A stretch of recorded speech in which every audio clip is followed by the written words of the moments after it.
Here's a game that's not a Super Famicom exclusive, but it might as well be, because nobody ever talks about this one. And it's honestly pretty good. It's Harley's Humongous Adventure.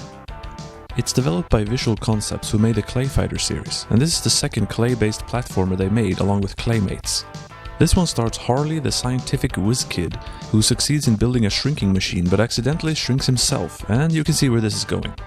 I happen to be oddly drawn to this concept, however, having liked games like Chip and Dale Rescue Rangers, Monster in My Pocket, or even Toy Commander in the past.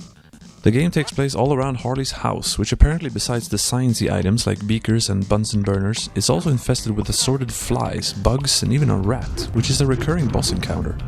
I guess Harley wasn't too much into cleaning up after himself. To defend against the enemies, you can find several weapons like nails, balls, and firecrackers, and cycle between them with L, R, or select. I found the nails most useful generally, and you can also shoot upward, but for some situations weapons with a downward trajectory can be advantageous. Nuts, of the metal variety, can be collected like coins, but since the amount resets with every stage, gathering 100 for an extra life isn't too easy. I found the level design to be pretty good overall, and most of the stages are big and open, and since there's no timer you can explore to your heart's content. Sometimes you get a jetpack which takes fuel, but it's still pretty fun to use, and other times you can climb walls. In the kitchen you have to run on the bar of soap to make it spin and create bubbles that you can use to float upwards. This took me a while to figure out actually, but I think it shows that the level design isn't too cookie cutter and has some thought behind it. Harley and the enemies are claymation, but the backgrounds and most objects are not, which is fine by me.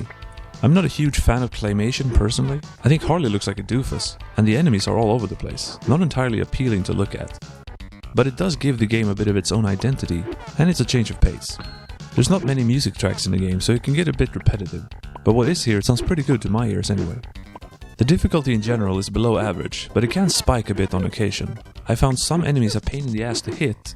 You can run out of ammo and be defenseless. The forced scrolling toy tank stage can be a bit annoying, and the game only features one continue.